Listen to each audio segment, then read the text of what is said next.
Λοιπόν, πολλοί μου έχετε στείλει μήνυμα μέσα από τις διάφορες εκπομπές και μου ζητάτε διάφορα θέματα για να συζητήσουμε ή για να σας πούμε. Σήμερα λοιπόν αποφάσισα να σας απαντήσω. Ρωτάτε συνέχεια κάποιοι για το εάν γνωρίζουμε κάτι σχετικά με το σμαραγδένιο πίνακα.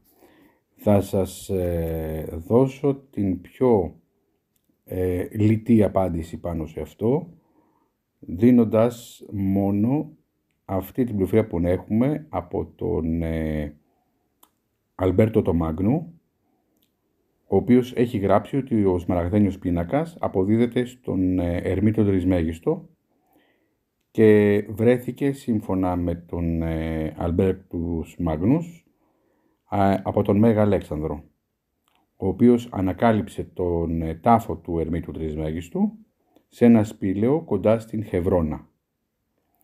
Ο τάφος περιείχε μία πινακίδα από σμαράγδι, αυτό λοιπόν που ονομάστηκε σμαραγδένιος πίνακας, πάνω στον οποίο ήταν χαραγμένες 13 προτάσεις με φοινικικούς χαρακτήρες.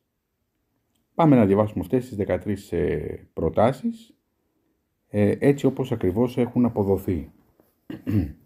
Και βέβαια εσείς αν κάνετε αναγωγή με τη γνώση σας, χρησιμοποιώντας ακόμα και την κβαντική φυσική αλλά και πολλά άλλα στοιχεία, δεν θα καθίσω να τα αναλύσω επίτηδες, θέλω να δουλέψει το δικό σας το μυαλό, έτσι. Εγώ απλά θα περιοριστώ σε αυτά τα οποία διαβάζουμε. Κάντε την αναγωγή και είμαι σίγουρος ότι θα βγάλετε διαμάντι. Ξεκινάω λοιπόν. Δεν μιλάω για φανταστικά πράγματα, αλλά για αυτά που είναι αληθινά και βεβαιότατα.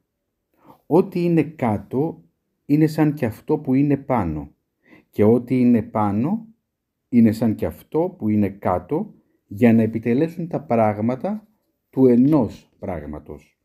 Και όπως όλα τα πράγματα παρήχθησαν δια της μεσολαβήσεως ενός όντος, έτσι και όλα τα πράγματα παρήχθησαν από αυτό το ένα πράγμα δια της προσαρμογής. Πατέρας του είναι ο ήλιος, μητέρα του η σελήνη. Ο άνεμος το φέρει μέσα στην κοιλιά του, τροφός του είναι η γη. Είναι το αίτιο κάθε τελειότητας μέσα σε ολόκληρο τον κόσμο. Η ισχύς του είναι τέλεια, αν μεταβληθεί σε γη. Χώρισε τη γη από το πυρ, το λεπτό από το χονδροειδές, δρώντας συνετά και με κρίση. Άνελθε με την μεγαλύτερη σύνεση από τη γη στον ουρανό. Έπειτα δε κάτελθε και πάλι στην γη και ένωσε μαζί της ισχύς των ανώτερων πραγμάτων και των κατωτέρων πραγμάτων.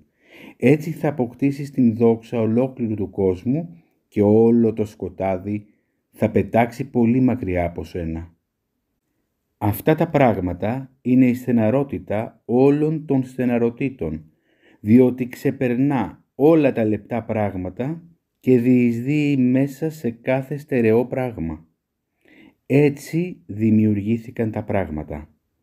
Από εδώ προέκυψαν θαυμαστές προσαρμογές που παρήχθησαν κατά αυτόν τον τρόπο.